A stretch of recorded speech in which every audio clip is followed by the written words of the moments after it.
Actor Robert De Niro has reversed course in a highly controversial documentary film. His prestigious Tribeca Film Festival will no longer feature a film called Vaxxed. De Niro initially defended the decision to screen the film at Tribeca. But after mounting pressure over the weekend, the decision was made to cancel the screening. I have nothing but respect for Robert De Niro and Tribeca. I can't imagine what type of pressure came down that would make them pull a movie that they were obviously behind in the beginning. If Vaxxed would have been quietly screened at Tribeca and been summarily ignored, I don't know what would have happened. But instead, news outlets were covering the fact that Robert De Niro himself had pulled Vaxxed from the Tribeca Film Festival. That was a bad moment. That was a really, really bad moment. Working on Vaxxed was extremely stressful. It was interviewing lots of parents and hearing their stories. So for when we heard that we got into Tribeca, I was so excited on behalf of them and us that our stories finally would be heard around the world. When we got pulled from Tribeca, it was just like a massive punch in the gut. The parents, yet again, have no voice. That was the worst 3 days of my life until early the following week. There was a bit of controversy, some headlines at the beginning of this year's festival when it was announced that this film called Vaxxed would be screened. All I wanted was the movie to be seen. People can make their own judgment, but you must see it. With this controversy, probably more people will see this movie. Yeah, as they should, as they should. It was an extraordinary moment, and it really brings home how censorship works or doesn't work for the other side. They'd never confronted anything like this before. They'd never had to deal with a film like this, and they censored it. And the censorship caused it to explode. Everybody is now wondering about this movie that nobody wants you to see. Everybody learnt about Vaxxed, and everybody wanted to see Vaxxed. We get a call from Angelica Film Center that said, we want to screen your film this Friday. And we're like, this Friday? We weren't going to be screening at Tribeca till like 3 weeks from now. Can we at least go with the same screening date that we were planning on for Tribeca? And they said, no. You're the biggest social media story in the world today. We don't know how long that's going to last, and that's why we're offering you this opportunity. We've got no money, we've got no posters, we've got no publicity, we've got nothing, but we've been given 3 days to decide whether we want to take the Angelica Theatre in New York. And we said yes.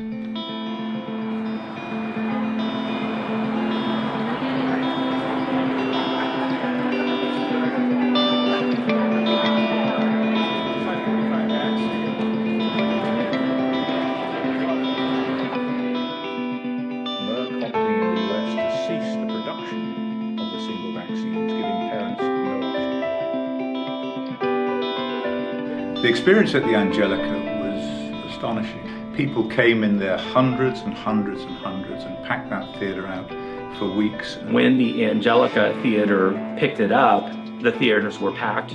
People couldn't stop talking about it. And the amount of notoriety, this was a real game changer. The reception for the film was astonishing, and it just caught fire from that point forward. From that moment on, we were on tour, flying from one venue to another, Q&As. Stories are coming from the people of America. Premieres in each city. What was obvious very, very, very early on was the amount of parents that had watched Vaxxed and then afterwards wanted to come up and tell their story. They'd say, I identified with your story. And they wanted to say, this happened to me. And the line for these parents with their stories got bigger and bigger and bigger and bigger.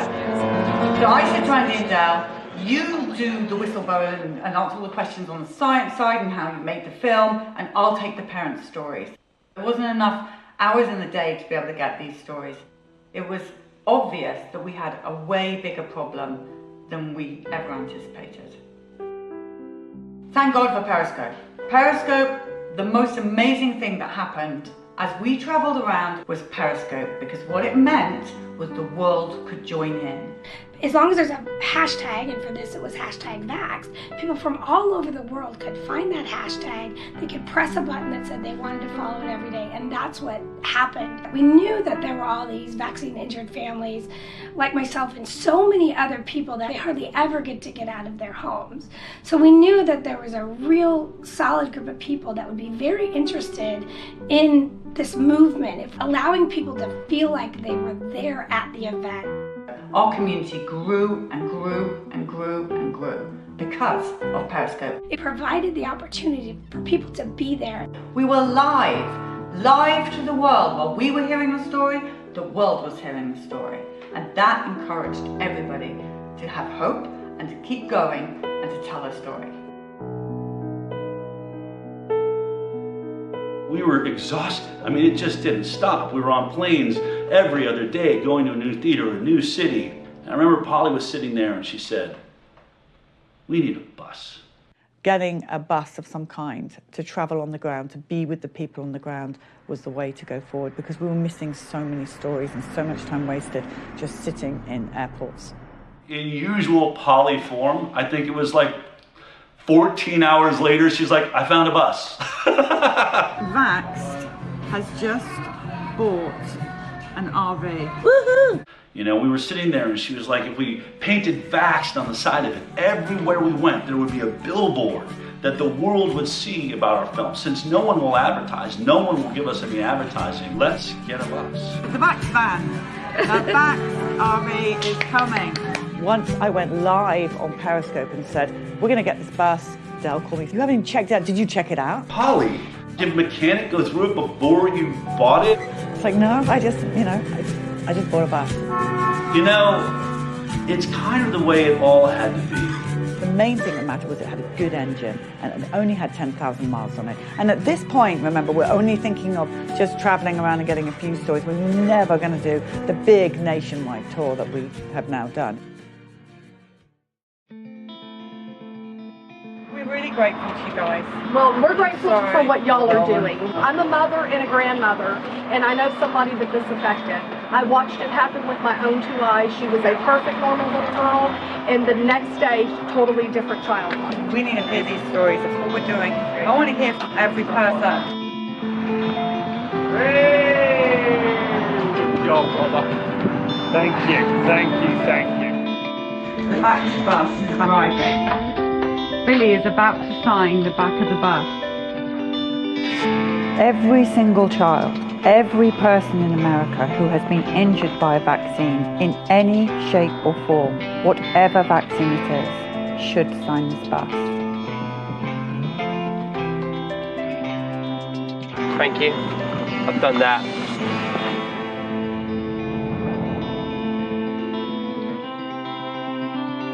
So one of the most interesting people that we worked with on the bus, in fact, this person worked with me from the beginning right into the end, was Anu. Anu came to us, but when he came to us, he didn't really believe that vaccines were the problem that we were seeing. I hadn't seen Vaxxed the movie yet. The first thing that I really said to the team was, listen, I understand what's going on with this film and the MMR vaccine and its possible link to regressive autism, but I'm not sure if I'm completely on board with you with this idea that vaccines cause other damage. When we set out on the road to record stories, I think in the back of my mind, I thought I was going to get thousands of autism MMR stories. And it wasn't long, day 2, that we hit our first big eye-opening experience, which was Hannah Robinson.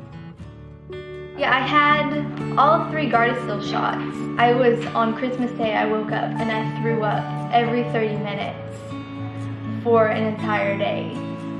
And I never knew why until looking back.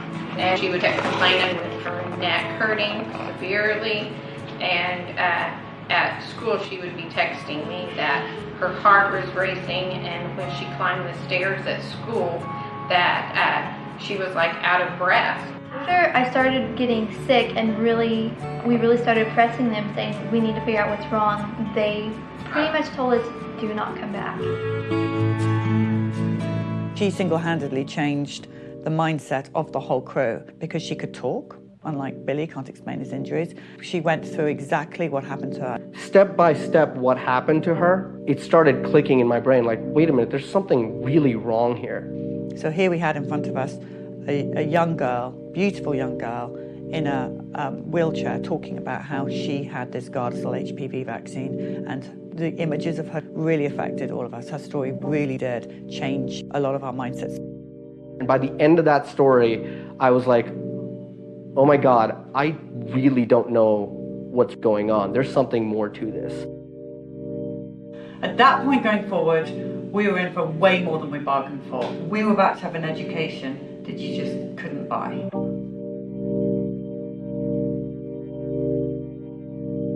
When we started out on the tour, we're full of ideas. We're going to have these lovely chairs and tables, and when we get an interview, we'll just sit outside the bus.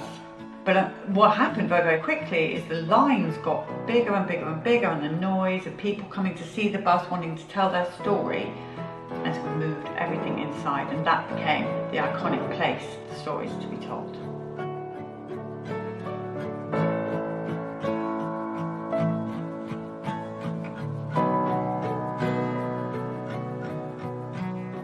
Every day in our life was a party. Every single day they were holding hands and smiling and laughing and looking at each other, engaging in each other. And we brought them in at 9 months and 4 days we were doing one vaccine at a time. On June 25th, 2007, we brought them in for the pneumococcal shot. So just that shot? One shot. My daughter still has the mark on her leg from the shot. She was the first one to get it, and she screamed and never really stopped screaming after that. But we continued. We didn't know. We did the boys as well. By noon, Claire shut completely off. Claire, our daughter, shut off first.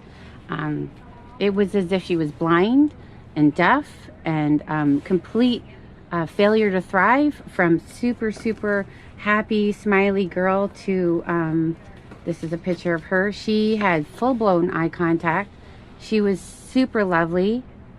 Aww. And she shut right down. And all she did at that moment was stare at the ceiling fan. So that was at noon. We had the shot at 10 a.m. 2 o'clock, we watched Richie shut off. All his raspberry blowing and mama dada and the furniture walking and everything, they just shut off. All the giggles, all the smiles, again, failure to thrive. They lost all their reflexes. I'm an educational audiologist. I actually did the test for the stapedial reflex, which is a little muscle in the middle ear, just to see if a muscle they can't control was still working, and it didn't. The stapedial reflex dampens sound, so your ears don't hurt from a really loud sound, and both of them had no stapedial reflex. They stopped blinking, stopped yawning, stopped coughing, stopped sneezing. You could go towards their eyes and they wouldn't even nothing would faze them. They lost their startle reflex. I threw a telephone book on the floor behind them, and no startle, nobody even looked to see what it was. So that was 2 o'clock. We watched Richie shut down, and I couldn't breathe. But here we go. The worst is when we saw the final one shut down. Robbie looked like he was hit by a bus. Robbie, from that moment on, had a stunned look on his face. If you asked or said his name, he still acted deaf and acted like he couldn't hear, although they did have normal hearing. I had it all tested. But he lost his happiness. This is a first year picture? First birthday. 3 months after the shot. 3 months after the shot. They were no longer engaged in anything or anyone. They lost their smiles. They just were in their own little separate worlds. They never held hands again. They never looked at each other again.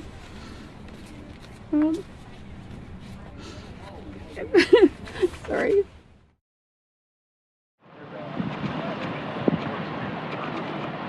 In a week, I want to see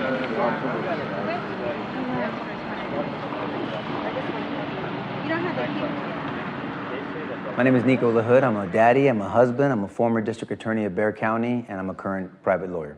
The vaccine issue wasn't an issue with us. Davi, my wife, was from Mexico, so vaccines had the perception of doing something good.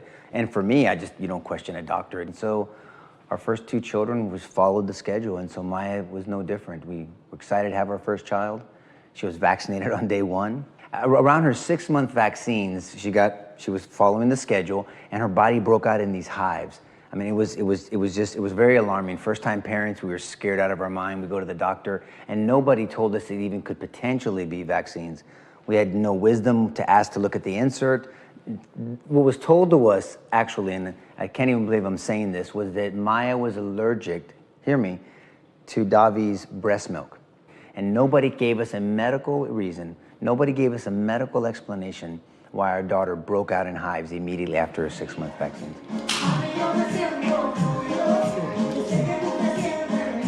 Michael's characteristics were awesome, and we have video and picture of him making eye contact. He was responding to his name, smiling, pretending to read. You could keep his attention. He was goo-goo-gagging. Davi says it, I think, best when she said, man, this kid won't be quiet. I mean, he's going to talk. It's going to be a vocal kid. The irony of that statement is he's nonverbal. I've never had a conversation with my 9-year-old son. I will tell you for sure that he was not born on the spectrum of autism. He was engaging, he was responding, he was meeting his milestones until the 16-month to 18-month round of that MMR big dose of vaccines. In a negative way, we're trained not to ask questions, not to be litigators for our children. That's what I do for a living. I fight for people. I'm a legal bodyguard. And I had to deal with this for years, that I was not a good lawyer for my son. Every lawyer in America should be going absolutely apeshit over this issue. Think about what I'm going to tell you. No double-blind placebo study, meaning no safety studies. A crap load of injuries, no accountability. What lawyer would be okay with that? Even if you don't believe the claim that vaccines could be causing these injuries to our children, you can't be happy with that system. You can't. You know, I'm the one that looks at my son, and I can see him when he's having his meltdowns. I can see him trapped in the prism of autism. I can see him screaming and yelling at me and saying, Pop, how do I get out of here? What do I do to get out of here? I didn't do anything to get in here. Can you help me get out of here? We're the one that has to deal with that. And the one thing I will not tell my son is that I'm too much of a chicken shit to tell your story. That I promise you. That I'm too scared to tell your story, Michael. Since you can't talk for yourself, since someone's greed and deception took away your ability to tell your story, I'm gonna tell your story.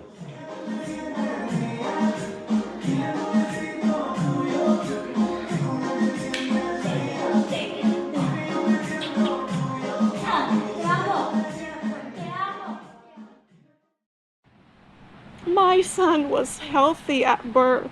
He was healthy. So at 18 months, he had already had his measles, mumps, rubella vaccine, at which point the damage became so apparent that Zachy just completely disappeared. He just left. And we were left with the shell that we're still dealing with. He had such a horrible bout of falls from the seizures that we were going to the emergency room so often. The doctor gave my husband a stapler and a staple remover to do it at home. I mean, is that better than a week of measles? My son would have been a football player. And instead, he wears diapers. He uses a pacifier. He's nonverbal. He has extreme rages where I think he's in some kind of a pain. And no doctor will take him as a patient here in Las Vegas. I used to have a column, and I was looking for a doctor then, and I'm looking for a doctor still. Because of his constant seizures and having to check on him, or if I hear him get up, I know to run in there before he falls against the wall. Where's his room? I upstairs. I sleep upstairs. My husband and I don't even get to sleep in the same room anymore. You know, living in a 2-story house, In the mornings, I'm pretty much trapped. I have to stay up there until I know he's up and about and, not going to have one, because he's had far too many seizures on our stairs. And, people say, oh, you should move to a one-story house. Well, yeah, that'd be great. Who's going to come renovate this house? The one thing that really just breaks my heart and that we can cry about is who's gonna take care of her when we're gone. It's so stressful to think about, He was hitting all of his milestones. Oh, she was perfect. Adorable, sweet, beautiful, enjoyed being cuddled. Started, talking and walking at an early age, doing everything, just excelled. Had been saying dada, he had been pointing. Ethan could look me in the eye before that and he could laugh.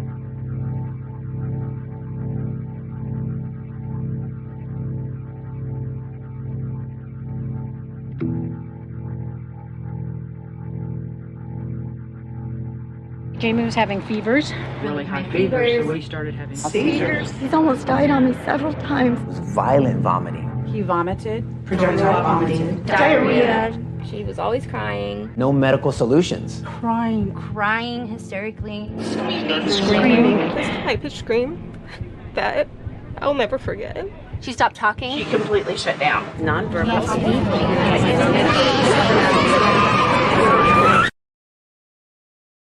Let me tell you what a day in our life is like.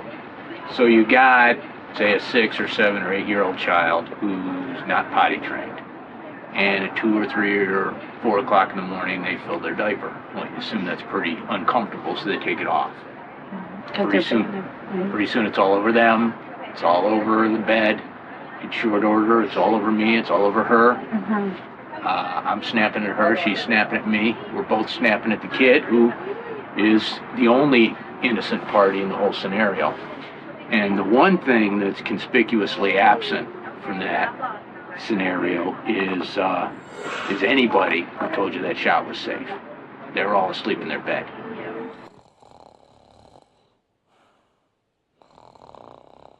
What brought you out here today? We're traveling around America in this RV bus, listening to the parents' stories of vaccine injury, and we are so tired of doctors telling us that vaccines are safe and effective, and people like myself who believe them now have a damaged child. So what we're doing is what the government and the paediatricians, the doctors, the medical profession should have done right from the beginning, and that's listen to the parents. So everything on this bus, all the stories, is from the people of America. But when I look at the vaccine damage that I see, there's almost a pattern that goes like this.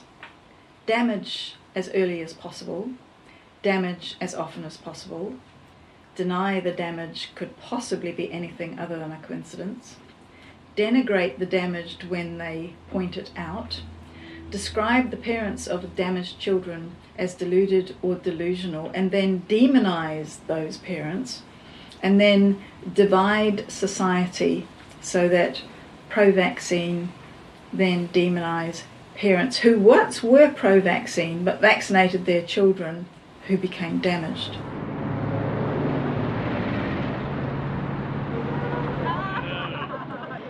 My name is Dr. Suzanne Humphreys. I am primarily educated with a BA in physics, and then I went on to medical school and studied internal medicine and specialized in nephrology.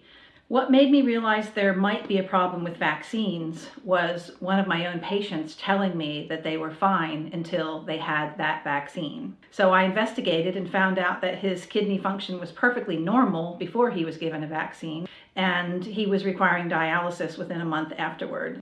I just felt like I needed to know the truth, and if the truth was that vaccines were safe and effective in doing what they said, then I would have been a primary proponent for vaccines. I'd be marching to the drum of vaccination. I just needed to know, were vaccines actually causing problems in my patients or weren't they? I couldn't stop myself from researching after that because there was just so much evidence and there were so many things that I was discovering while I was looking into the safety of vaccination that really blew my mind. And in a kind of a morbid way, I found it fascinating because history was being rewritten in my brain from what I was programmed to believe. So we were honoured to have Dr. Suzanne Humphreys come on the bus. All we ever hear is, Polly, you can't be doing what you're doing because you don't have a medical degree. And here is Dr. Suzanne with a medical degree, a great doctor, coming on the bus. Everything fits in place. We have the perfect team now. There are so many more professionals out there that understand there's a problem and they want to know more. And they hear the stories from the bus or they read books here and there, and they feel that they can't go on the way they used to. Yeah, what about the medical professionals, the nurses, the doctors who've come forward to tell their story, their realization that actually the parent's story was right all along? My name is Lisa Rankin. I'm a family physician. I'm Dr. Judy Mikovits. My name is Dr. Patricia Ryan. So I'm Paul Thomas. I'm a professor of medicine at West Virginia University School of Medicine. I'm Cornelia Franz. And you are a pediatric doctor? I am a pediatric doctor. And how long have you been practicing as a pediatrician? A really long time, over 30 years. I'm Cami Benton. Jane Orient. I'm an internist in Tucson, Arizona. I'm Dr. Ramon Ramos. I'm a pediatrician here in Savannah, Georgia. I'm an emergency room physician. My name is James Neuenschwander. I'm a physician in Ann Arbor, Michigan. My name is Dr. Sherry Tenpenny. I'm from Cleveland, Ohio. I've been researching problems associated with vaccines since September of 2000. I've put well over 20,000 hours of my own time into researching these problems with vaccines. Dr. Bob Zajac. I'm a board-certified pediatrician. My name is Tatiana Buhanic. My qualifications, first of all, I'm a mom, and I believe that's my most important qualification, and I just happen to have a PhD in immunology in addition to that. We couldn't believe the medical profession as they started to come to the bus. It took a lot for those people to stand up and talk. I mean, they've seen what happens to doctors and scientists who've taken this issue on and who've been destroyed. Doctors, nurses, people with the top of the top qualifications in the medical world. And the story they've been told by their colleagues, by public health, by their pharmaceutical industry sponsored medical education was in fact a grand lie. So when you first started out to be a doctor, what kind of training did you get on vaccines? Honestly, I don't remember very much conversation at all. We were just taught that they help prevent disease. We were told on our rotations that vaccines were safe and effective. Here's the schedule. We are not taught what's in those vaccines. We are just taught what the schedule is like. Safe and effective, and they've saved millions of lives. We learned the schedule. We did not learn what was in them. It was more philosophically vaccines than the science behind it, I guess, if you will. As you know, medical doctors don't have a lot of training in vaccines. If you are one of those people who knows more than doctors, that's fine, no vaccinations, but you're not allowed to go to the doctor anymore. Okay? Why would you even want to go to a doctor who knows less than you do? It's amazing, but they didn't teach us very much. Very little. Very little. And what you got basically was told, these are the things that you need to give to your patients. It was just more about administration of the vaccines rather than the real effects and risks associated with them. Here's the schedule. These are the saviors of mankind.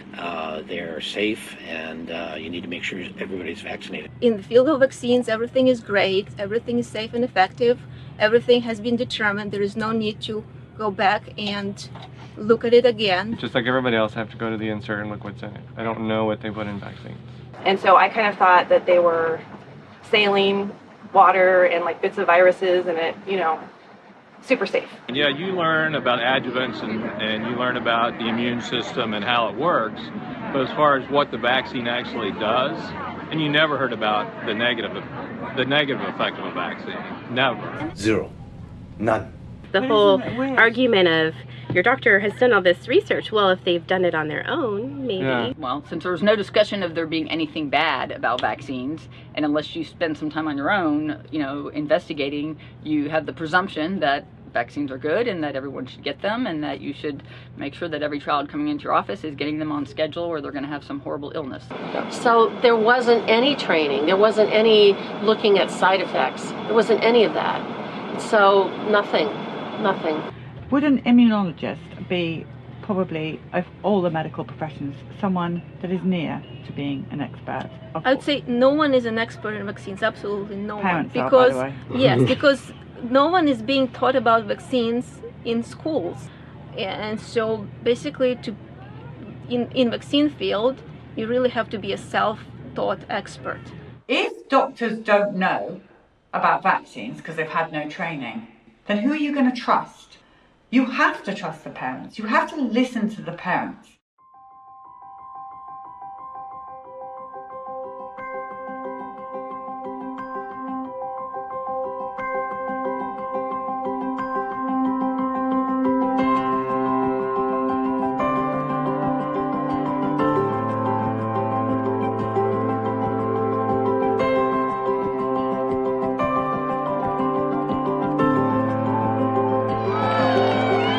This is amazing. What are you going to do with this bus when you're done? Well, whatever happens, the parents are going to take back their freedom. That's right. Parents are now in control. Yes. The right people. That's right. See all those hearts? Yeah. See those right there? Yeah. They are all for you. All for me? All of those hearts. Look at all the different colours coming up now. The colours are coming up. Every single one of those is for you. Cool, isn't it? Yeah, that's how much people love you. They love me too. They really do. Yeah, baby, people love you. They love you a lot.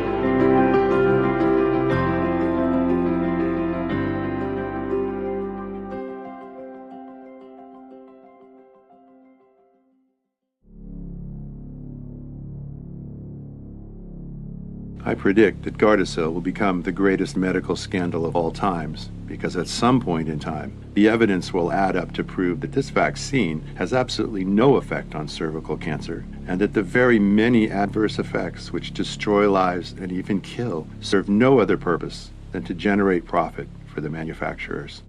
Former Merck physician. What I understood about human papillomavirus is that it's an infection that comes and goes.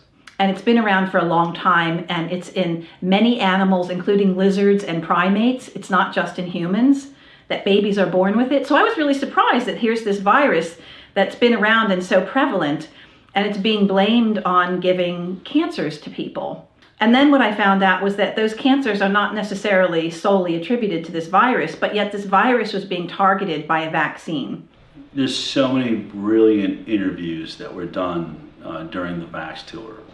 But I will say that one of the memories that really stands out to me is the moment we pulled into Utah and Polly interviewed Colton Barrett and his mother. So tell us what happened to you. Well, Colton was a 13-year-old healthy, strong boy. He loved baseball, motorcycles, anything that has to do with an adrenaline rush.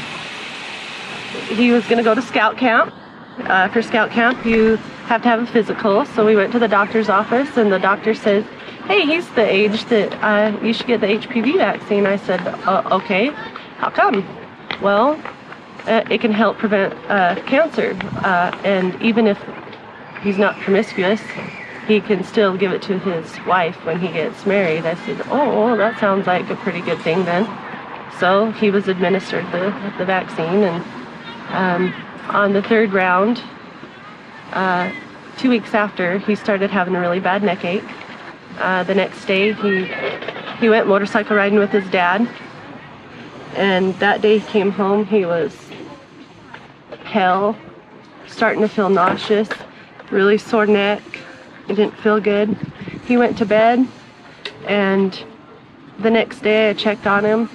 He still didn't want to get out of bed. I just thought, man, you're just really weak and exhausted. And that evening, when he sat up to take a drink of water, he says, Mom, can you give that to me in my left hand? I can't use my right arm very good. It's weak. And he tried to lift up, and all of a sudden he just flopped back, and his head just hit the pillow, and I went, do you have spinal meningitis? You know, it was my first, really bad fear. So my husband took him in to Instacare Monday morning, February 17th, 2014, holding his head for him because he couldn't get out of bed. The paralysis just went down, down, down after the first 4 to 5 days, where he was completely paralyzed from the neck down, had no movement at all. Colton, give me your eyebrows. You were doing them better than that the other night. There you go. Show me yes. Show me yes. Show me no. Yeah. But you have to have this breathing apparatus with you the whole time. Yeah. It's about 15 pounds, so I always have to have someone with me to carry it, to get around. It's a literal ball and chain for him. And the whole time, watching this box on his side with this hose going into his throat, breathing for him to, and then he could speak, waiting for that breath to come from that box.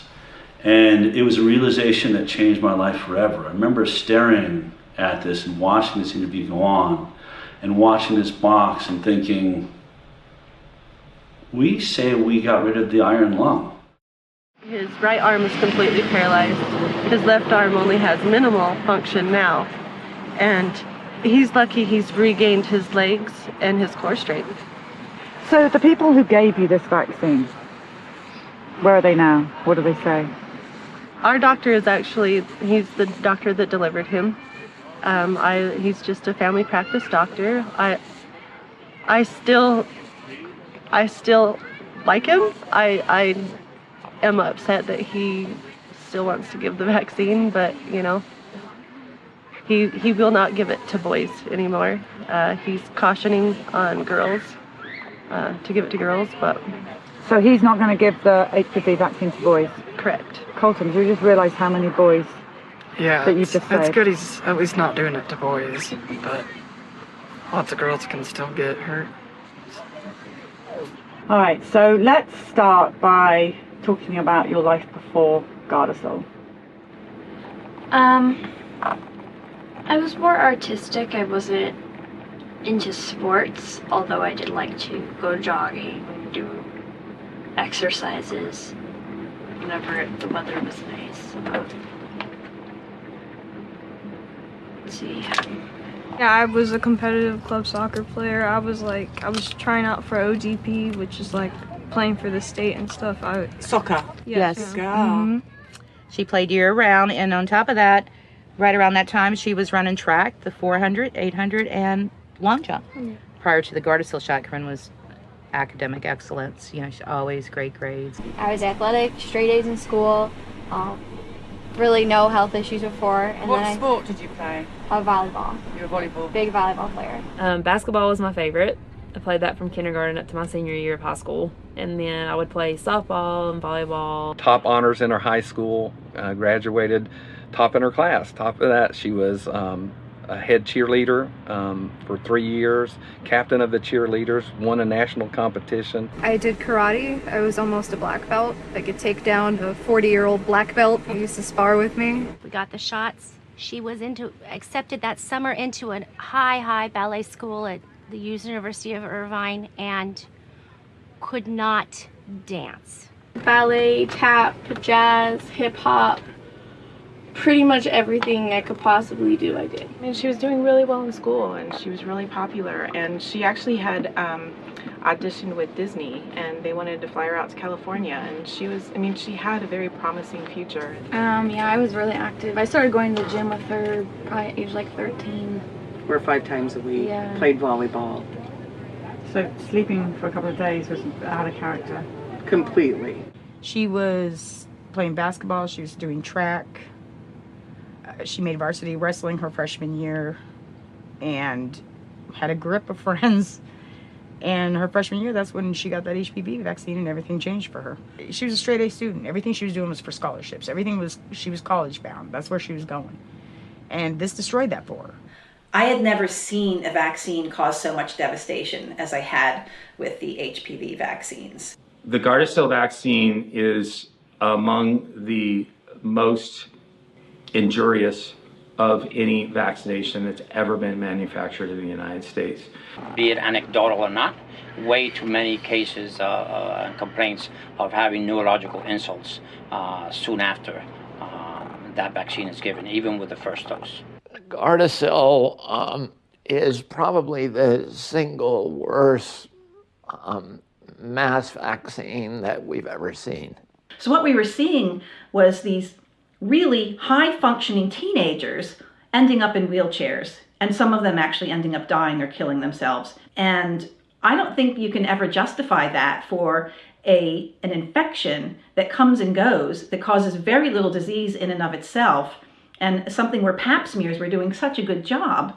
It really just didn't make any sense to me. This vaccine targets millions of preteens and teens for whom the risk of dying from cervical cancer is 0. They started talking to me about get my HPV shot, and I turned them down about 1 or 2 times. This doctor sat down and badgered us for 45 minutes. They started showing me photos and saying that I'm gonna get this and that I need to take this shot. Photos of what?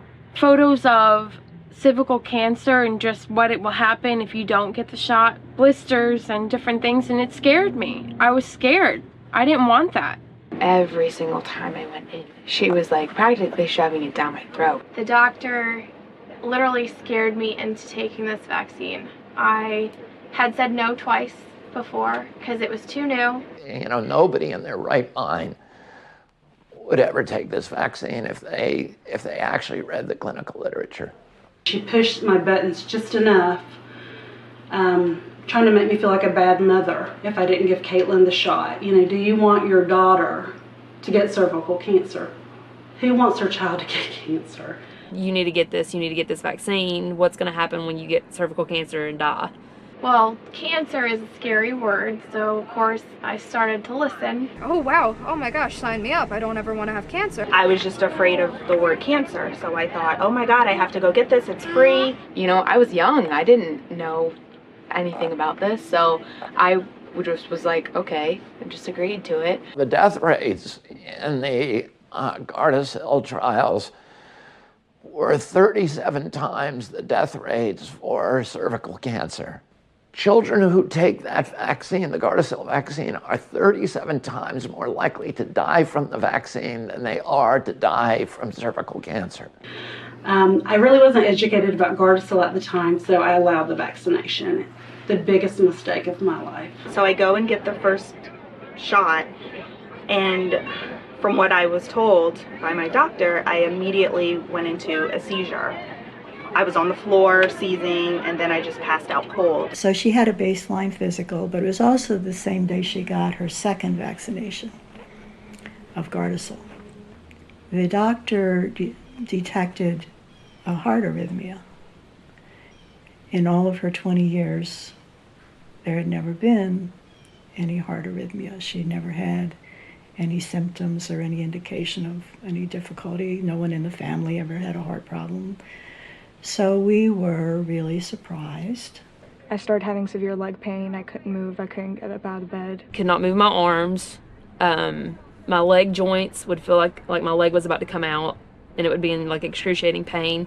Moments where I couldn't move my legs. She just matter-of-factly says, I can't walk. And I'm like, what are you talking about? She's like, my legs don't work.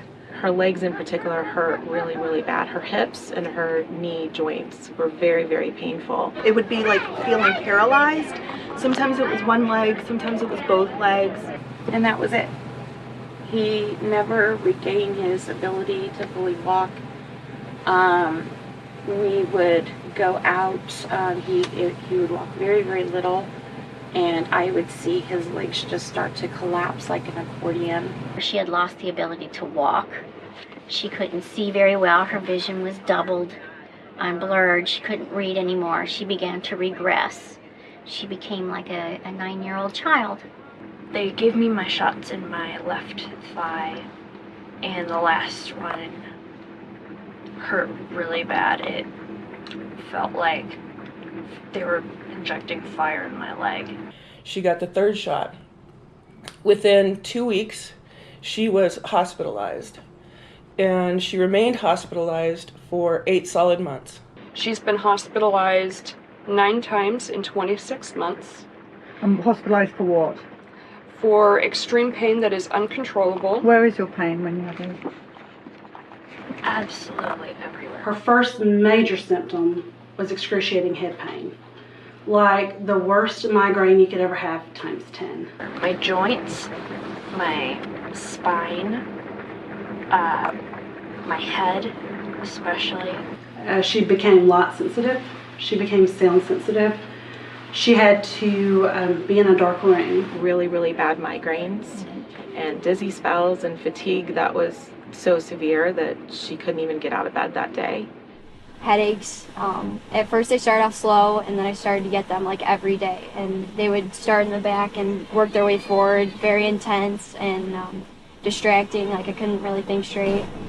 I got my period for the first time, and then it went away forever, like it never came back. So she was diagnosed with a very rare disease called post-histoplasmosis fibrosing mediastinitis. In her right mediastinum, she has a 10 centimeter tissue mass. It's inoperable. She has this, I'm sorry, Jeff. We're just hoping it won't grow. We don't know. I mean, we're taking it day by day. It's by all her vitals, so they cannot do any operations to try to take it out.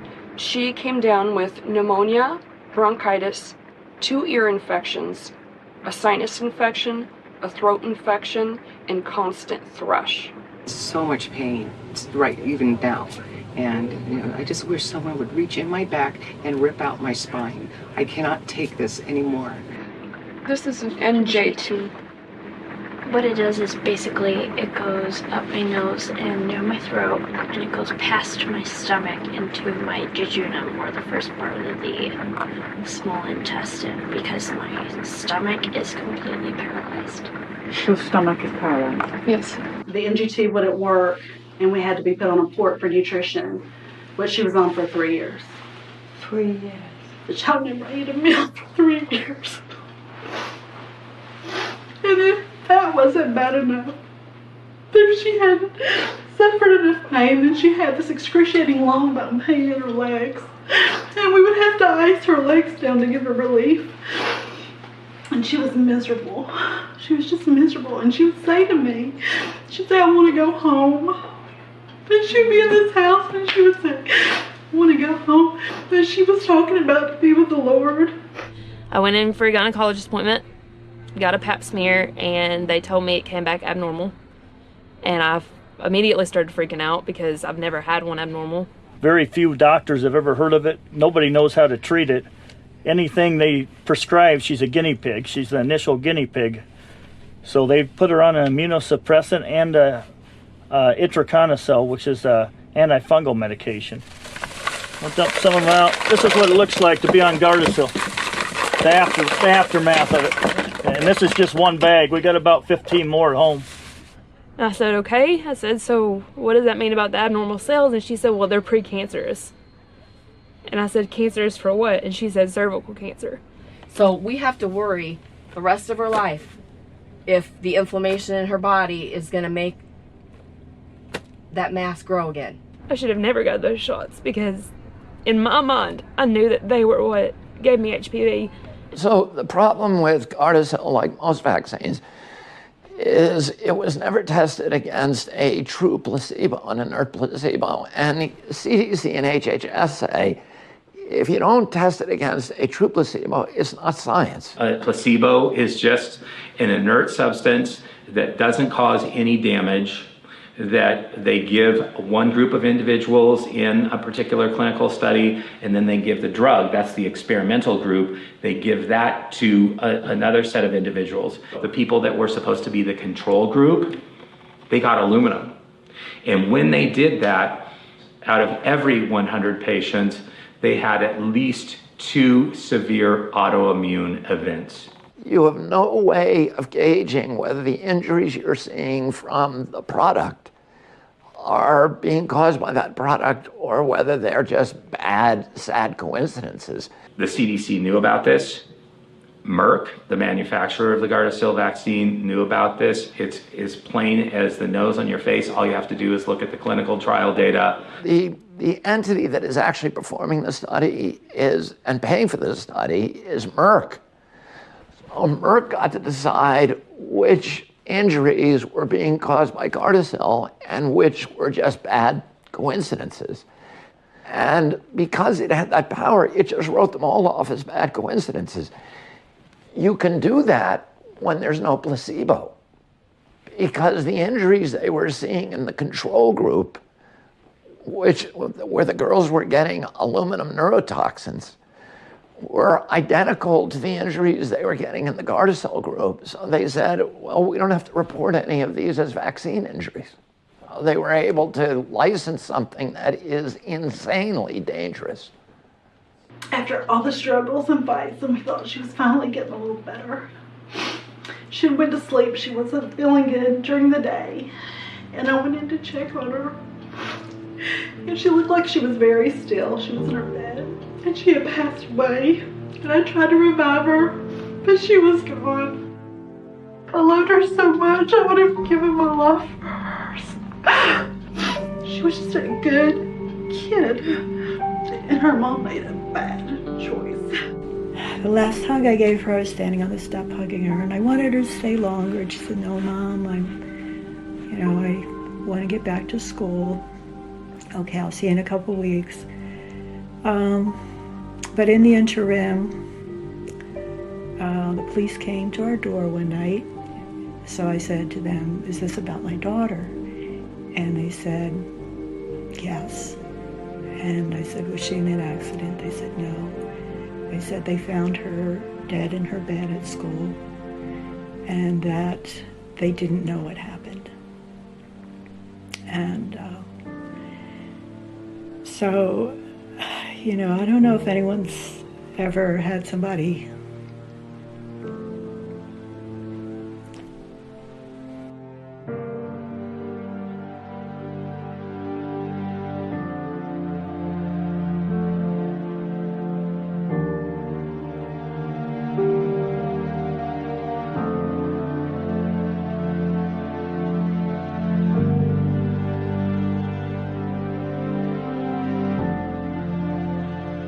I think if there was one vaccine that should be eliminated out of the schedule immediately, and there would be absolutely no ramifications, no problems with diseases cropping up and people dying, that vaccine has to go. So tell us from your point of view. Well, it does suck, not being able to play sports anymore. Because I did do a lot of sports, and it was my favorite. You are awesome sportsman. We've just seen photos of you. Yeah, I have to sit on the sideline, just watch everybody. But getting used to it, so it's not as bad anymore. The one thing about Colton is he does always smile, and he's an awesome kid that way. He doesn't complain. You're good, huh? Yeah, good.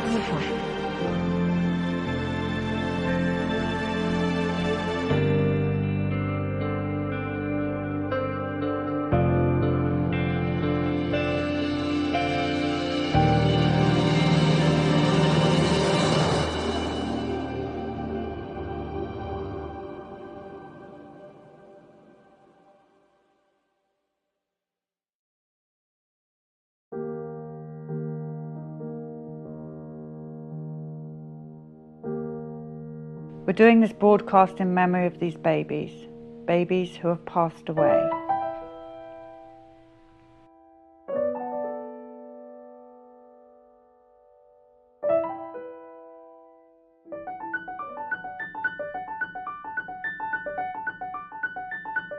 And so as we travelled on and on and on, we then met parents who would tell us that they would vaccinate their babies and then their babies would die.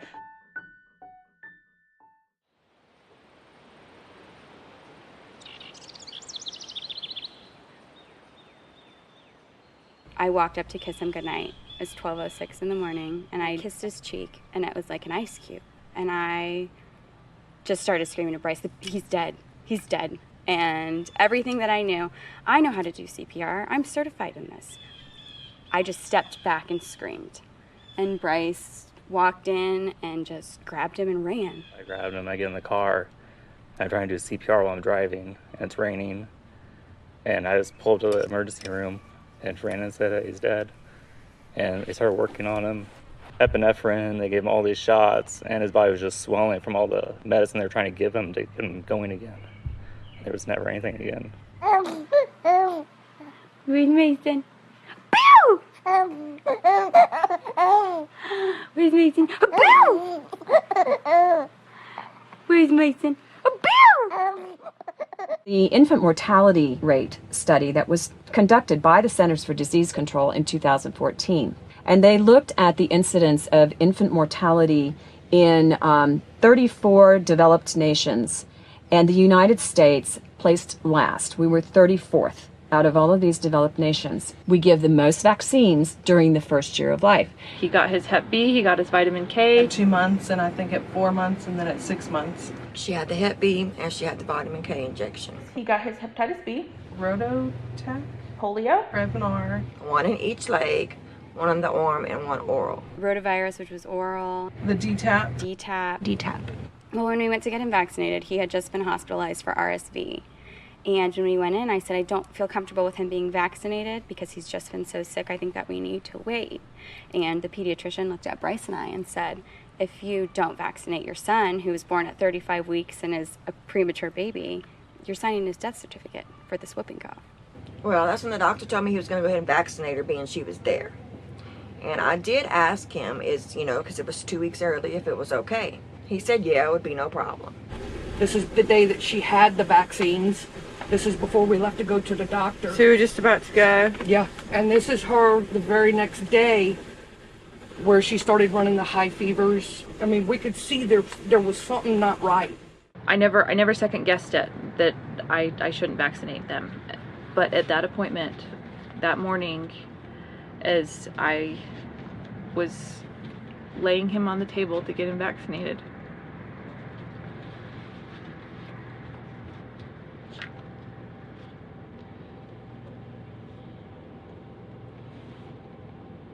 and as the nurse was going to stick the needle in his right thigh, just something screamed in me, no, don't, wait. But at that point, the moment had passed. He's just not sleeping. I can't do anything to make him happy. When she wasn't sleeping, she was very irritable. If she wasn't crying, she was real lethargic. We used to do this thing where we would cradle her in our arms, and then we'd lift her little arm up and we'd eat her ribs. And she loved it, but she didn't love that anymore. She cried and screamed. He started screaming 23 hours a day. He was so dazed. He wasn't there. He just kind of looked at the ceiling, and anytime you tried to get in his way, he would just look around you. And they told me she had a little cold. Just a cold. So I gave her the smallest dose of Tylenol, which is what the doctor told me to do, and I put her to bed. And then as I left for my shift, I went and gave him a kiss. And I just remember the look on his face. He was just so sad. And he doesn't get sad because he was with his dad. His dad was with him, he was with his sister, he could play with her. But it was almost like I was leaving him for the last time and he knew it. Good Friday, 2 days before Easter, she passed away in her sleep. That was the last time I kissed his alive, warm cheek. It was the last time that I held him. It was the last time that I told him that I loved him when he was alive. Well, I went to go lay him down, and I went to load the dishwasher, and when I went to go check on him, he was already gone. I remember holding him like this, and his head was just drooping, and his arms were just limp, like he was already gone. I left her just to take the trash out and came back and she was arched back and not breathing. I started CPR. I called for my husband. He came and continued. When the first responders came, the first person I saw was someone I'd grown up with. And he came running down the driveway and I thought, oh, good, like he'll make sure that she's fine, you know.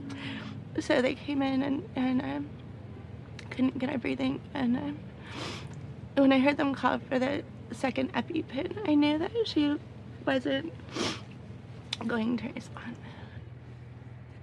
Couldn't save her. That he finally called her time of death. It was on July 4th, 2015 at 7:01 a.m.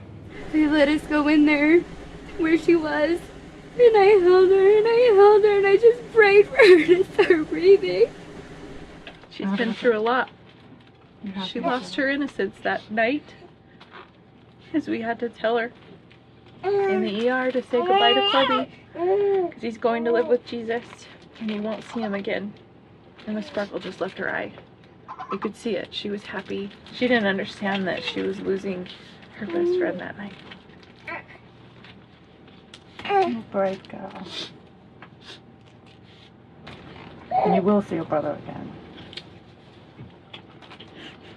We leave the hospital, we get home with my parents trying to talk about funeral arrangements, and cops come knock on my door. The police wouldn't let us go home without them. They had to escort us home. Child Protective Services, whenever something like this happens, they're automatically there. What are y'all trying to say? Are y'all trying to say I did something to my baby? They took our son's crib and mattress out of the house. They took pictures and took her dose of Tylenol that I gave her, took her last feeding that she had. Looked in every cabinet, woke up our other kids, asked them questions. They treated us like we did it, like we killed her. And that hurt. They couldn't find nothing, and they labeled it SIDS.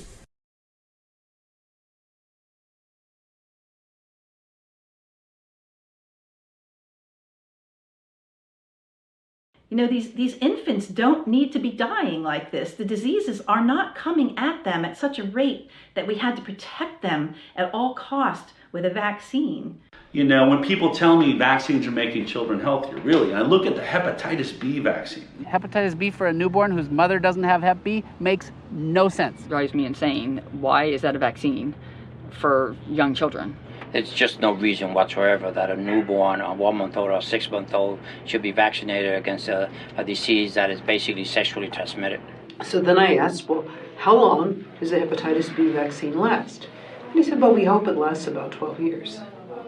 So I'm just saying, you know, this just does not make sense. This has actually been proven that these vaccines cause cardiovascular instability in these infants. And so all that aluminum that you've just given in these killed bacterial or viral vaccines is having a profound inflammatory effect that's killing them. You look at the packet insert, you even look at the literature of the National Vaccine Injury Compensation Program. They compensate for death due to encephalopathy and encephalitis. It causes death, and they admit it. Because you don't vaccinate in the first year. Right. Do any of you, have you had any SIDS? No. Bam. Wow. The second Mason was vaccinated, his life changed and ended. And with Oliver, who is our son that was born 2 years later, he actually got whooping cough. And he's still here today. Right.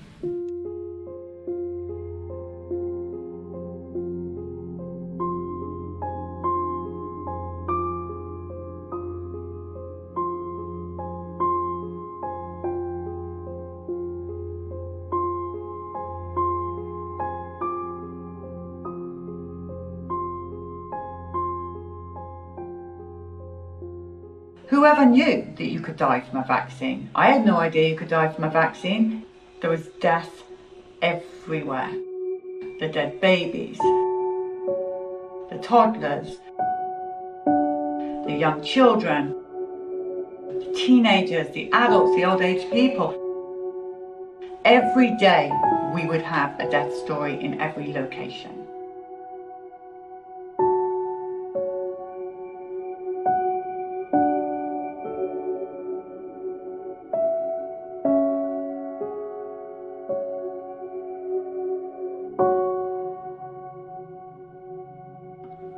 I found it really difficult to be on the bus and even listening to the stories. We were utterly mentally exhausted and our hearts were breaking and we felt like our souls were being ripped from us listening to the utter devastation. I actually had to tune out some of it because my heart couldn't hold all of it. It was just too difficult to carry these stories around in my head and my heart.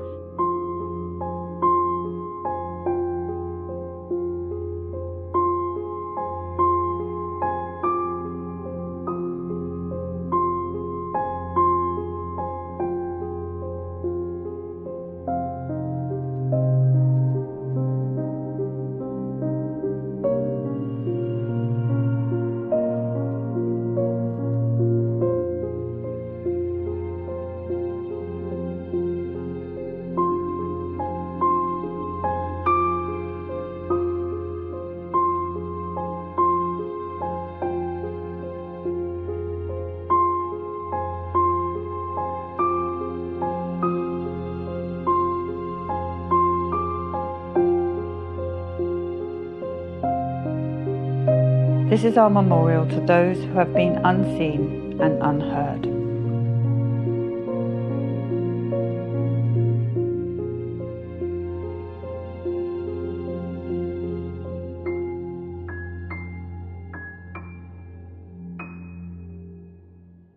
Public health emergency is in effect in New York City this morning in response to the rapidly growing measles outbreak. Measles outbreaks are rattling regions of the country again this year. I've studied measles since 1990 intensively. It's a fascinating subject. And measles was becoming a dramatically milder disease in a very, very short space of time. During the 1920s, it was a major killer of children, 1,200 per million during epidemics, and that fell precipitously beyond that point, to the point where in the single vaccine was introduced, there'd been a 99.96% reduction in case fatality rate. It was becoming dramatically milder. That was natural herd immunity, and it worked extremely well. And what natural herd immunity did was to constrain the age of infection to childhood, when measles is a mild disease. And that worked in two ways. One, exposure to measles as a child led to lifelong immunity. So you didn't get it when you were an adult, when measles is a more severe disease. So exposure protected you. And the second part of it is that mothers who'd had natural measles gave very, very good transplacental immunity to their fetus, their growing fetus, and through breastfeeding to their babies. So babies were protected against measles during the first year of life. The measles vaccine has diminished the number of measles cases in this country, okay? Nobody can deny that. The problem is that it's skewed the immunity in the population into a place where the most vulnerable are now not protected. So what has vaccination done? Firstly, it doesn't work, so it doesn't produce immunity for life. The vaccine fails, and you become susceptible to measles again when you're more vulnerable to a severe infection as an adult. The second end of the infants, mothers who've had measles vaccine don't give good immunity to their babies. So babies are no longer protected during the first year of life. So vaccination has in fact destroyed natural herd immunity. If we were to stop vaccinating today for measles, what we would have is a resurgence of measles. Most people would get it and be fine and recover from it, even adults. People think you're going to die if you get measles as an adult. You're not. But if you had more circulating virus in the population, then those newborn babies, which were formerly protected by their mothers, are now susceptible. So we've really been put in a pickle by this vaccine program. It's also led to renewed concerns about pockets of unvaccinated children there and across the country. An unvaccinated community is an at-risk community. It places all of us at risk. The idea that these children are somehow a threat to the vaccinated. Well, if the vaccines work, they wouldn't be a threat at all, but of course they don't work. So that's one problem that public health has. The aim is to force everybody to be vaccinated. And the primary reason for that is to get rid of the unvaccinated control group so that nobody can see how healthy unvaccinated children are in comparison with vaccinated children. They're not a source of infection. They're the healthiest children you could ever meet. So this whole notion, as I've said, of herd immunity, of community immunity, whatever that means, is based upon a complete fabrication. It's a lie. Do we blame the anti-vax movement for that? Well, yes. Unfortunately, these outbreaks are due to the anti-vaccine movement. Our media is trying to make people hate unvaccinated families, unvaccinated children, making you terrified of the measles. And the reason the measles are spreading is those people that aren't using the vaccines. But what's scary is the language to hate children, to hate people, to say that they are putting us all at risk. We have had multi-generational indoctrination with fear because people don't understand that measles is a fever, a cough, a rash, and maybe some diarrhea in the vast majority of people. And autism really is a disease because it is something that's permanent, life-changing, and lasts a really long time. So would you rather have a cold or a flu, or would you rather have a lifelong travesty because you're so afraid of getting an infection? A child of mine was healthy, strong, and full of life before vaccination, but very shortly afterwards it became dull and pale, and soon sickness made its appearance. It just escaped death. I believe, sir, we can go so far as to say children that have been vaccinated can be picked out from those who are not. A parent, December 31st, 1894. You've never met a parent who regretted not vaccinating, but you meet hundreds and thousands who do. So we took a break after the first leg and we all had time to reflect on what had just happened with this amazing amount of people turning up to tell their stories. And that's when we suddenly realised the unvaccinated people are there for a reason. We need to start the second leg interviewing them as well. They're not doing vaccinated versus unvaccinated studies because they're frightened of the results. If you did a vaccinated versus unvaccinated study, we know what's going to happen. The entire vaccine program would come into question. They won't do the vax-unvax study. We the people are going to go out there and see for ourselves. What are the unvaccinated like? We know what the injured are like. Let's now look into the world of the unvaccinated. Look at all the unvaccinated children that are alive. Extraordinary. Hi guys. All right, so is there anybody here that's had a vaccination? Mommy and Daddy have had a vaccine, but none of you children, not one.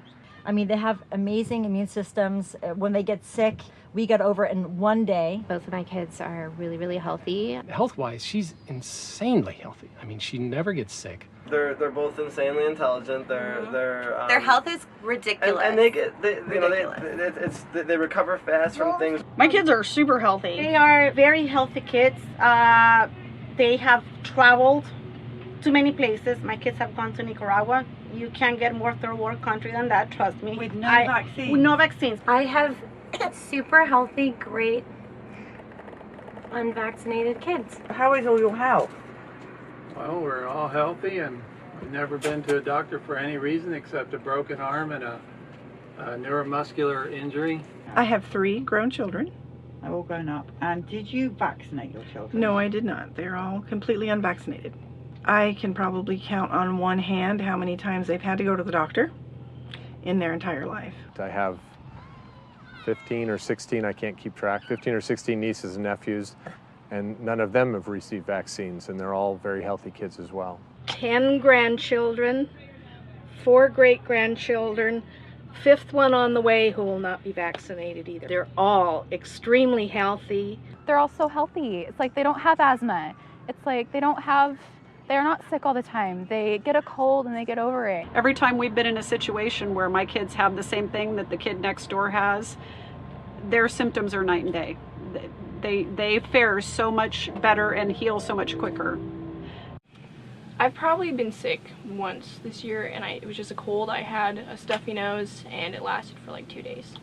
Even his friends who are partially vaccinated are sicker in general. My kid has missed like maybe a handful of days from kindergarten to 6th grade. My other friend who has a daughter who is also unvaccinated, I saw her at school, and so I kind of whispered to her, I'm like, so how many days of school has your child missed? And she went, and I said, mine too.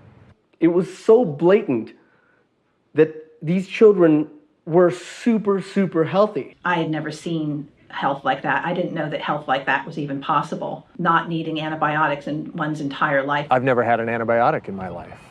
48. 48 years old, never had an antibiotic, ever. He's 16 years old, no allergies, no rashes, no ear infection, no colic, no antibiotics. She's never had an over-the-counter medication, not once. Neither one has ever had a shot, Tylenol, aspirin, antibiotic. No antibiotic. Neither of them, apart from that, have had any antibiotics or any meds. She has never had an antibiotic. My daughter had an infected toe and she had antibiotics once for that, but that's been it. People that I know that do vaccinate, I know their kids have more, seems to me, more health problems. I mean, my kids don't really have any, like definitely no chronic health problems.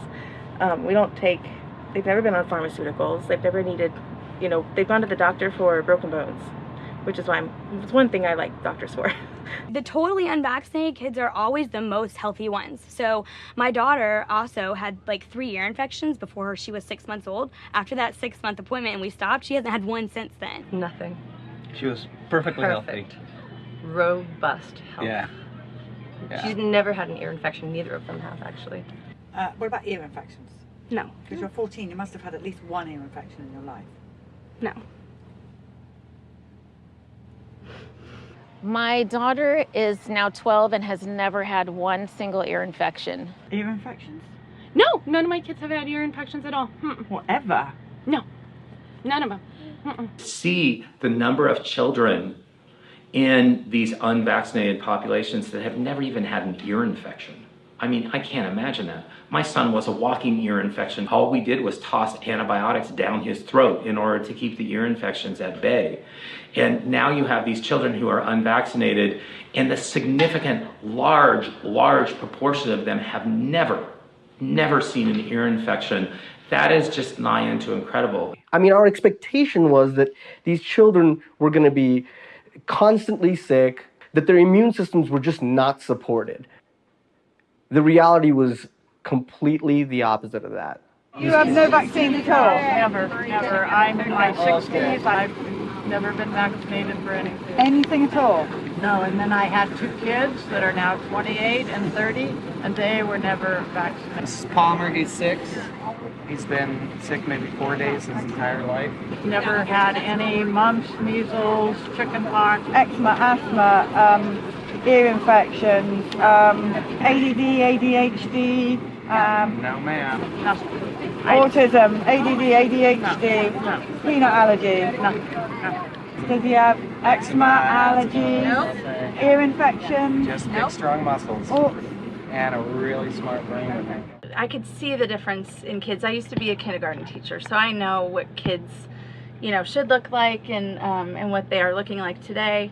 Both of my boys were reading by the age of 4. My family thinks it's like voodoo, like we're crazy people, and how can you not vaccinate it? But then every time they see our kids, they're like, it's they just unbelievable seem how healthy so they ahead are. of the curve. By 18 months, she's singing songs, she can have conversation. He's a very bright boy.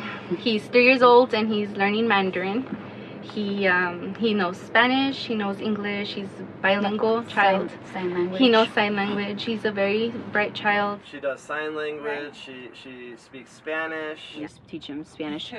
2, yep. He's speaking 3 languages. Yep. So he's English, Spanish, and sign language. They're very smart, and it's actually a challenge to challenge them with reading and math, and they're beyond their level. They're all highly intelligent, bright-eyed, healthy children. He's 3 months old and he is so strong. He's super strong. Hi. He's super healthy. He's happy, smiling all the time. I can't get over this 4-month child is basically standing up. I'm just supporting her. Do it over there, guys. She is alert. She's so strong. This is the best therapy ever. Grab an unvaccinated baby and cuddle it. Sorry. It's perfect. Guys, I'm sorry to report to you, it's the truth. It's what we're seeing out here. We're not making this up. This is the people of America reporting to us their children that are vaccinated and injured, and their children that are unvaccinated and perfectly fine. Everything suddenly became lighter. The minute we invited the unvaccinated into our lives, everything went up like that. So you could do a Sid story, which broke our hearts, and then in would come an unvaccinated family. And it was not long before we could see that their story is the same over and over and over again. Just like the vaccine injured, it's the same over and over again. Doing this for 15 years now, I'll share with you that the vaccinated kids are the sickest. The partially vaccinated kids are not as sick, and the unvaccinated kids are the healthiest. I've been in practice long enough that I can actually tell you that the unvaxxed kids are healthier. I can also tell you that if the unvaxxed kids are a problem, then according to what's out there should be a lot of hospital admissions for my unvaxxed kids getting those things.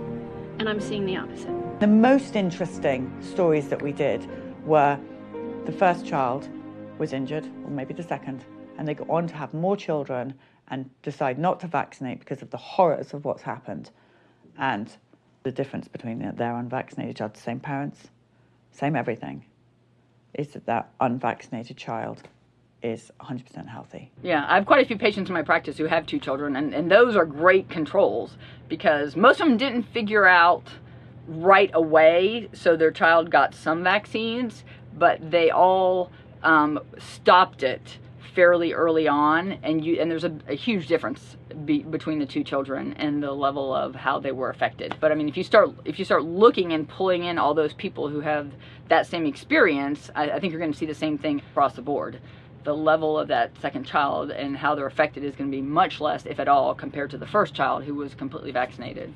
Now, did you work this out in time for your next child? Oh yeah, she's not vaccinated. At all? Absolutely not. Not vitamin K, nothing. I know it's not vaccination, but nothing. Nothing. So how is she? Fantastic. She is she's completely typical, beautiful, smart, caring for her brother. She's been on one antibiotic her whole life. She's a picture of health. So your other 4 children have no vaccines? No. At all? None. Wow. No. And I bet how you describe them? Great. Compared to the vaccinated child? They're much healthier than the oldest one. They fight disease faster. My 4 unvaxxed kids are far healthier than my vaccinated child. She, when she gets sick, she gets sicker than the rest of them and more often than the rest of them. She's down for longer than the rest of them. Whether that's vaccine related or not, I don't know, but it seems to be an awful coincidence. I was in the ER with my oldest all the time, and these 2 are never sick. When my boys were little, we also had a lot of asthma and breathing treatments and antibiotics over and over and over. No ear infections, but all of those other things. And these girls don't get what your these girls, no. She's never needed anything, and she's 2 years old.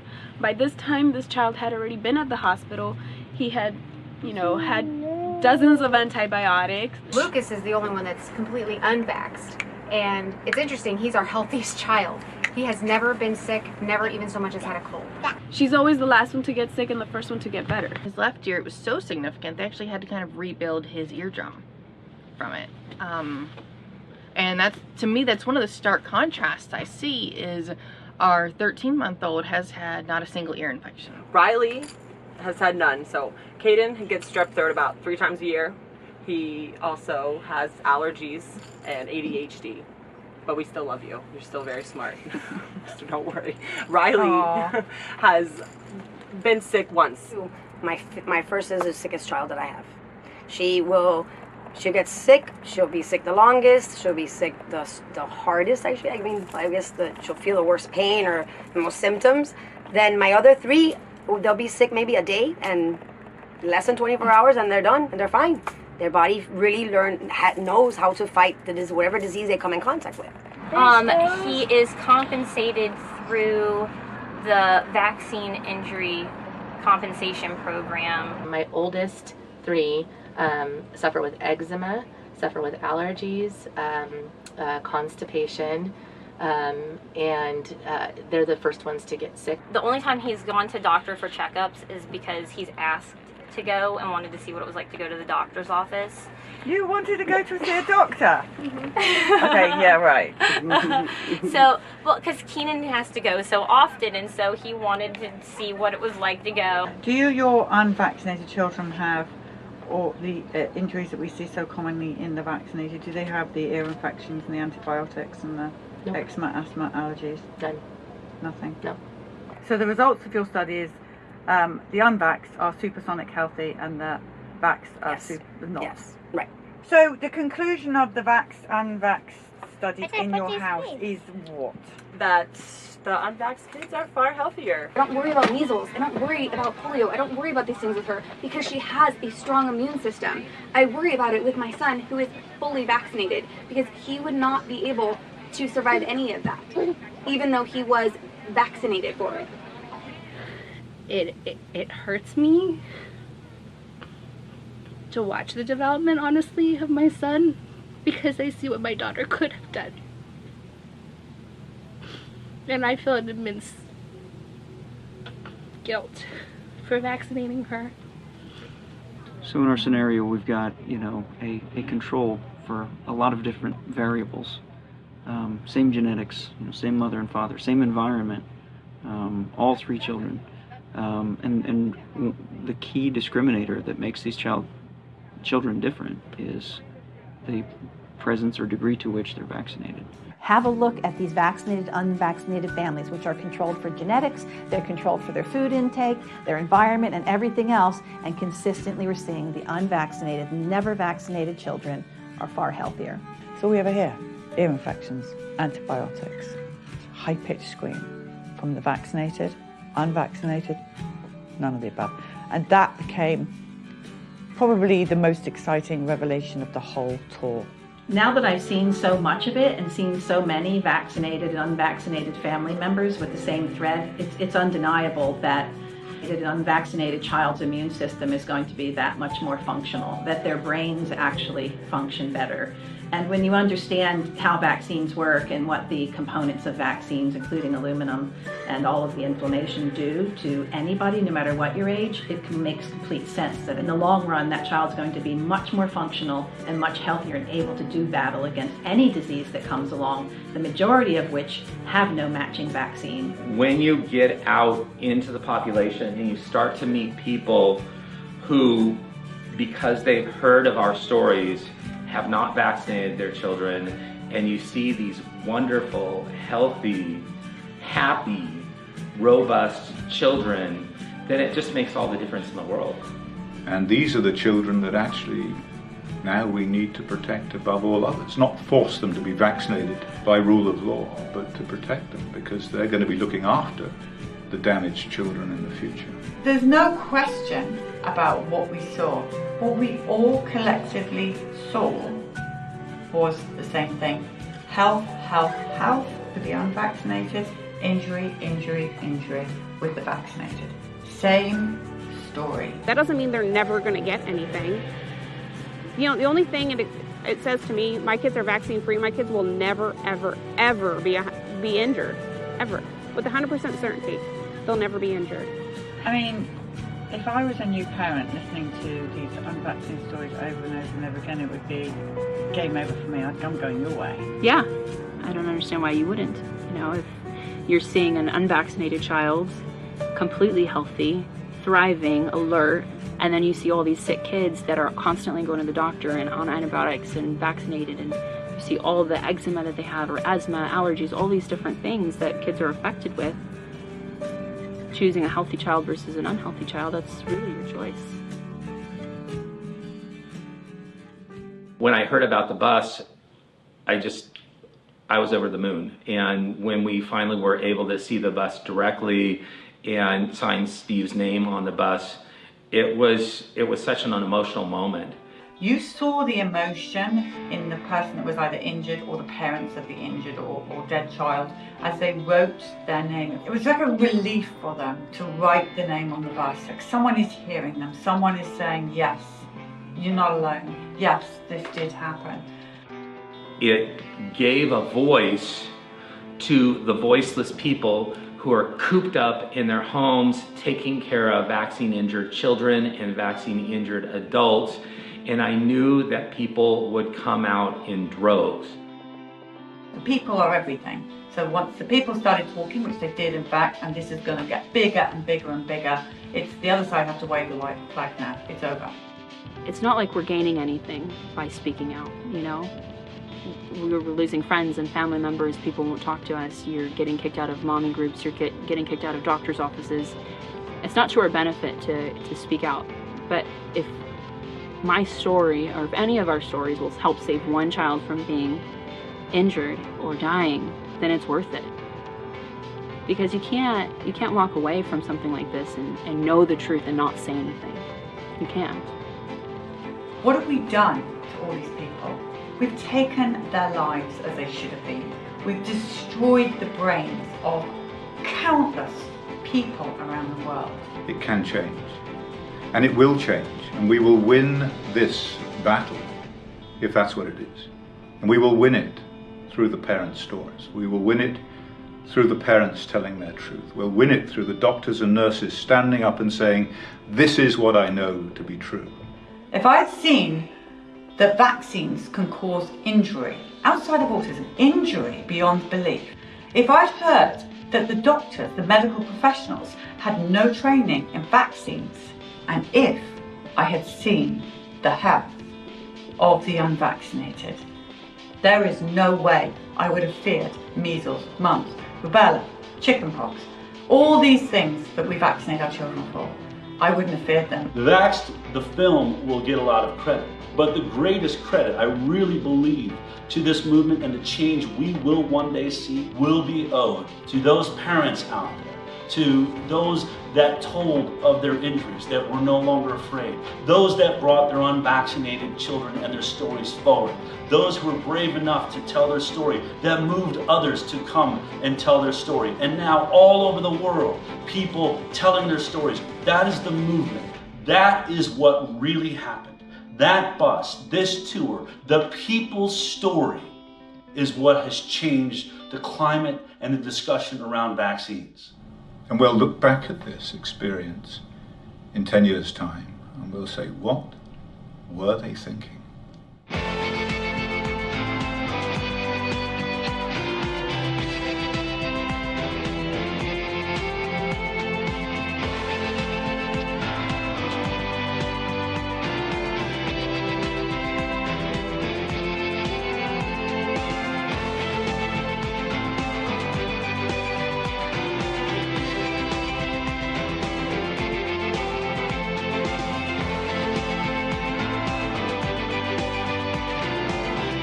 So the bus can go on and on.